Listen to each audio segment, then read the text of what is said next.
Charles Bronson and Lee Marvin.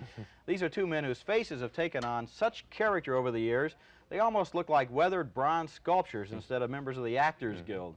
Their faces and their absolutely unshakable screen personas are the two best things about Death Hunt, a boring thriller that consists almost entirely of the slowest chase scene in history as everybody slogs north to Alaska through knee-deep snow. Bronson plays a touchy and independent Canadian trapper who's killed a man in self-defense in a fight, and Lee Marvin is the sheriff who comes to arrest him. Johnson! This is Edgar Millen, the Royal Canadian Police, talking to you. I don't want any trouble. And I don't want to see nobody else get hurt. I'm coming in to talk to you. Now hear me out.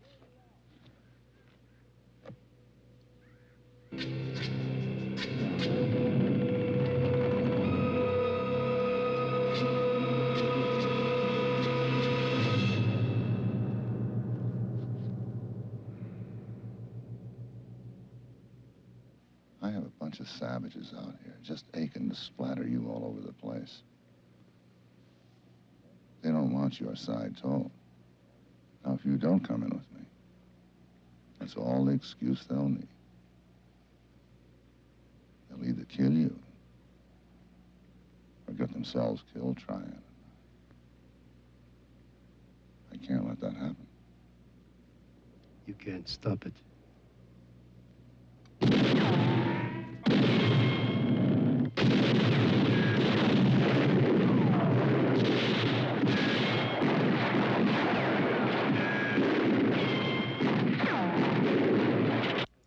Well, Bronson is known as a man of few words on the screen, but I think this movie sets a record. Right there in that scene, you literally heard about half of Bronson's total dialogue in the whole movie, and almost everything else he has to say, he says to his dog.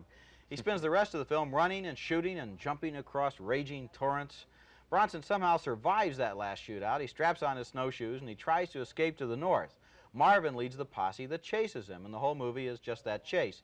The real conflict is between Bronson, who wants to be let alone, and Lee Marvin, who knows it's his duty to capture Bronson, but still secretly he thinks to himself, well, I'd do the same thing if I were in his snowshoes. I admire both of them in this movie. I enjoyed the texture of the Marvin and Bronson performances, and I appreciated the way they held their own, even in a movie that, unfortunately, is as tired and unsurprising as this one. Just once, recent years, I think, Bronson and Marvin deserve a better script. I agree with you, absolutely. Bronson and Marvin are kind of interesting. I wish the whole movie had been about just them, but this movie is saddled with a whole bunch of supporting characters. They get an awful lot of screen time, which I think wrecks the story. Plus, as you say, the chase is so drawn out. The premise is sort of stupid, I really think. Bronson is accused of murdering a guy, but he did it obviously in self-defense, and we see that. It's not off camera. We see that Bronson was right, okay? And everybody else sees it too. And Marvin knows it's right too. So I question Marvin's motivation. He's sort of just going along. But then you got all these creeps that are going after him, the guys that actually start shooting him in that scene. And well, it's an open and shut case. We don't care about this story.